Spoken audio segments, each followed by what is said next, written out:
सुदूर हिमालय की ऊंची ऊंची चोटियों के उस पार, जहां बर्फीले बादल धरती को चूमते हैं, वहां एक ऐसी दुनिया थी जो साधारण इंसानों की नजरों से परे थी। ये था परिलोक, एक जादुई संसार जहां आकाश रंगों का अथाह सागर था। रात में तारे कहानियां सुनाते और सुबह के बादल बच्चों की तरह उछलते कूदते। यहां का हर दृश्य किसी चित्रकार की कूंची से उकेरी गई पेंटिंग सा लगता था। फूलों से लदे पेड़ों की पंखुड़ियां चांदी की बूंदों सी चमकती, झरने मधुर संगीत की तरह बहते, और हवा में तैरती छोटी छोटी रोशनियां ऐसी थी मानो सितारे जमीन पर उतर आए हों। हवा में फूलों की महक ऐसी थी कि एक सांस लेते ही लगता जैसे पूरे ब्रह्मांड का जादू दिल में समा गया हो। परिलोक की हर चीज में जादू था। यहां के जंगल में पेड़ों की शाखाएं हल्के हल्के नीले और बैंगनी रंगों में चमकती, और उनकी छाल पर चांदनी की तरह रोशनी नाचती। झीलों का पानी इतना साफ था कि उसमें आकाश का पूरा प्रतिबिंब दिखता, और कभी कभी उसमें तैरती परियां अपने ही चेहरे को देखकर मुस्कुरा देती। परिलोक की हवाएं साधारण नहीं थी, वे गुनगुनाती थी जैसे कोई प्राचीन मंत्र गा रही हों। लेकिन इस सारी सुंदरता के बीच कुछ रहस्य भी छिपे थे, रहस्य जो पीढ़ियों से सिर्फ बुजुर्ग परियों की कहानियों में जीवित थे। इसी परिलोक में रहती थी आर्या, एक नन्ही परी। उसके पंख चांदी और नीले रंग के मिश्रण से बने थे, जो चांद की रोशनी में इंद्रधनुष सी चमक बिखेरते। उसकी आंखें गहरे आसमानी रंग की थी, जिनमें हमेशा एक जिज्ञासा तैरती रहती। आर्या अन्य परियों की तरह नहीं थी।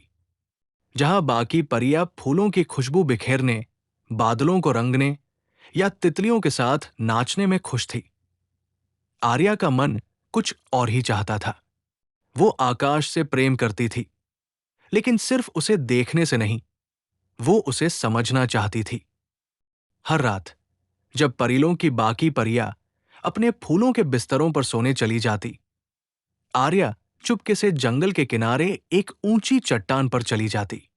ये चट्टान परिलों की सबसे ऊंची जगह थी, जहां से आकाश इतना करीब लगता था कि लगता जैसे उसे छू लिया जाए। वहां बैठकर आर्या तारों को निहारती। तारे उसे किसी गुप्त भाषा में फुसफुसाते से लगते। वो सोचती, ये आकाश इतना विशाल क्यों है? तारे क्यों टिमटिमाते हैं? हर पूर्णिमा को जो नीला घेरा आकाश में नाचता है, वह क्या है? और क्या सचमुच कोई स्वप्न पथ है, जैसा कि कहानियों में सुना है? परिलोक में स्वप्न पथ की कथा बहुत पुरानी थी। किंवदंती थी कि बहुत समय पहले, जब मानव और परिलोक के बीच की दूरी पतली थी, एक प्राचीन जादूगरनी लूना ने आकाश में एक जादुई दरवाजा बनाया था, स्वप्न पथ। ये दरवाजा परिलोक को एक ऐसे अनंत संसार से जोड़ता था, जहां हर इच्छा सच हो सकती थी। लेकिन समय के साथ स्वप्न पथ की चाबी खो गई, और अब कोई नहीं जानता था कि वह दरवाजा कहाँ है।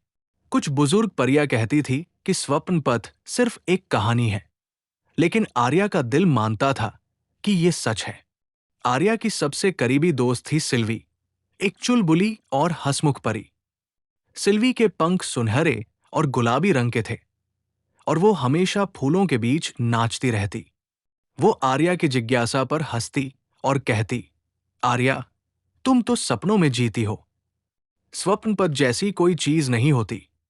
आकाश में बस तारे और बादल हैं, और कुछ नहीं। अपनी चट्टान पर बैठकर समय बर्बाद करने की बजाय मेरे साथ फूलों को रंगने चलो। लेकिन आर्या का मन नहीं मानता था। वो जानती थी कि आकाश में कुछ और भी है, कुछ ऐसा जो सिर्फ नजरों से नहीं, दिल से देखा जा सकता है। एक दिन आर्या ने बुजुर्ग परी सेराफिना से स्वप्न पथ के बारे में पूछा। सेराफिना परिलोक की सबसे बुद्धिमान और पुरानी परी थी। उसके पंख अब धुंधले हो चुके थे, लेकिन उसकी आंखों में अभी भी वही चमक थी जो किसी जवान परी की होती है। उसने आंखें मूंदकर कहा, हर दिल में स्वप्न पथ होता है बच्ची, पर उसे देख पाने के लिए नजर नहीं, विश्वास चाहिए। और विश्वास से भी बड़ा है हिम्मत। हिम्मत जो तुझे उस रास्ते पर ले जाए। सेराफिना की बातें आर्या के मन में गूंजती रहीं। उसने ठान लिया कि वो स्वप्न पथ को खोजेगी, न सिर्फ अपने लिए बल्कि परिलोक की हर उस परी के लिए जो अपने सपनों को सच करना चाहती थी। एक रात जब पूर्णिमा का चांद परिलोक को नीली सफेद रोशनी से नहला रहा था, आर्या ने फैसला किया कि अब और इंतजार नहीं। उसने अपने छोटे से फूलों के झोले में कुछ जादुई चीजें डाली।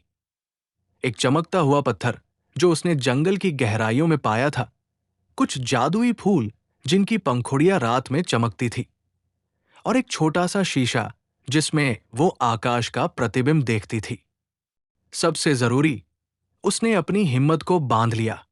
वो चट्टान पर खड़ी हुई, अपने चमकीले पंख फड़फड़ाए और आकाश की ओर उड़ चली। जैसे ही वो ऊंचाई पर पहुंची, आकाश बदलने लगा। बादल हल्के हल्के सुनहरे और बैंगनी रंगों में रंगने लगे। हवा की गुनगुनाहट अब किसी पुरानी कविता सी लग रही थी। आर्या को लगा जैसे वो किसी अदृश्य रास्ते पर उड़ रही हो। उसके पंखों पर बर्फ के नन्हे नन्हे क्रिस्टल चिपकने लगे। हर क्रिस्टल में छोटे छोटे दृश्य नजर आ रहे थे। किसी में नाचती परियां, किसी में झरने, किसी में पुराने समय के राज। आर्या ने एक क्रिस्टल को छुआ और उसमें उसे अपनी ही बचपन की याद दिखी, जब वो पहली बार आकाश की ओर उड़ी थी और तारों ने उसे पुकारा था। वो और ऊपर उड़ी, ठंडी हवा ने उसे घेर लिया। ये हवा साधारण नहीं थी, ये गुनगुनाती थी, जैसे कोई प्राचीन गीत गा रही हो। आर्या ने ध्यान से सुना और महसूस किया कि हवा उसे कहीं बुला रही है। उसने हवा का पीछा किया, अपने पंखों को और तेज फड़फड़ाते हुए। तभी उसके सामने एक नीला बादल उभरा। ये बादल इतना चमकीला था कि आर्या की सांसें थम गई।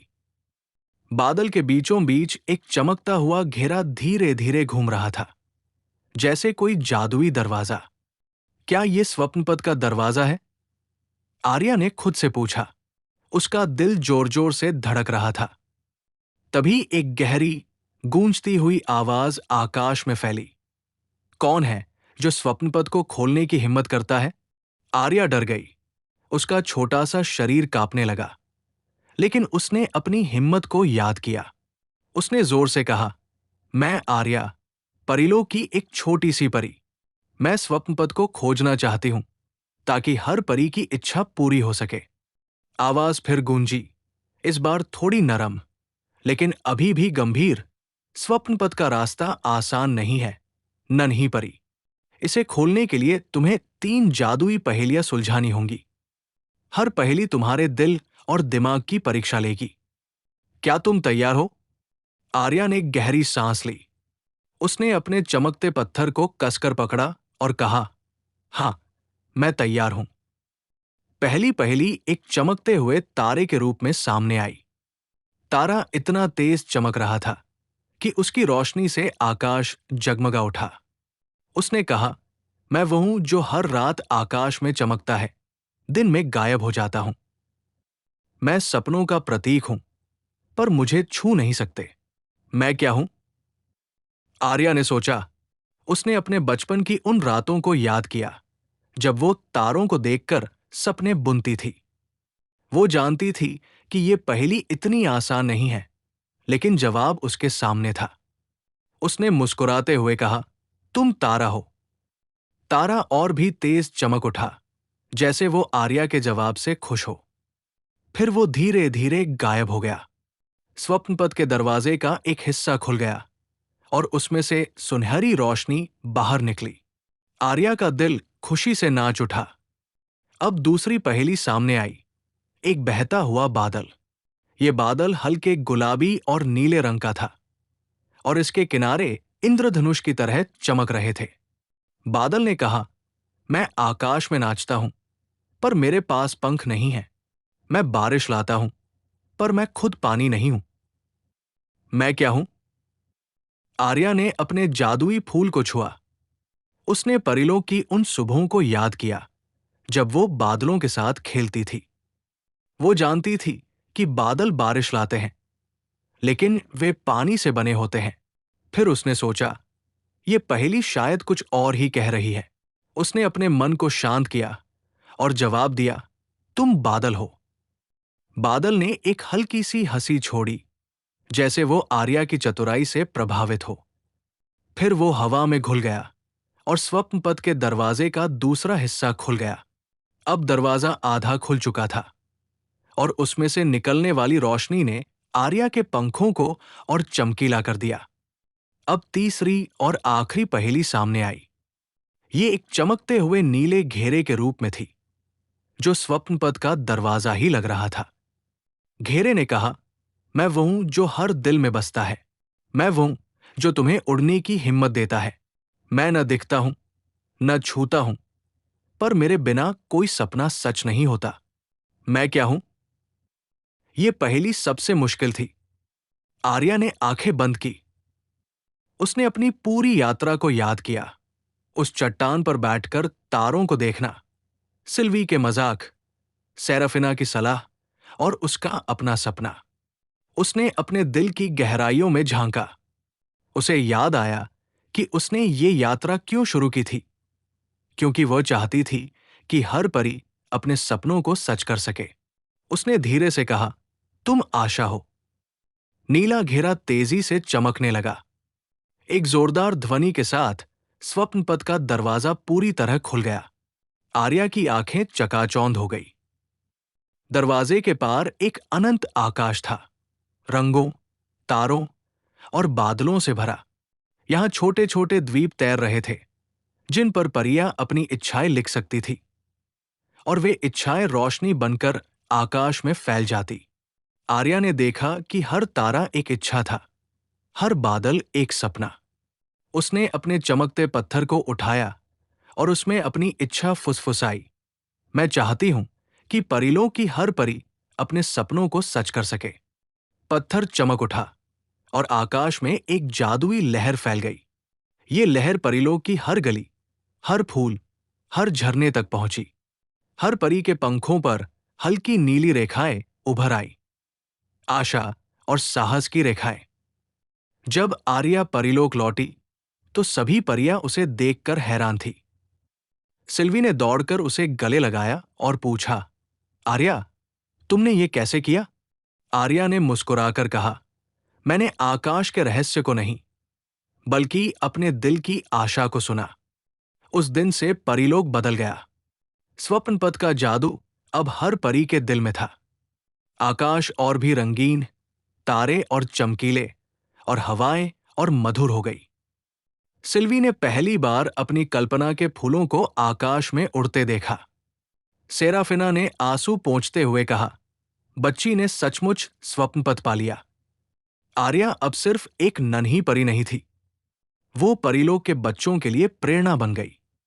हर रात जब तारे चमकते, वे आर्या की हिम्मत और आशा की कहानी सुनाते, और हर नई परी जो आकाश की ओर देखती, वो जानती थी कि स्वप्नपथ कहीं दूर नहीं, उसके अपने दिल में है।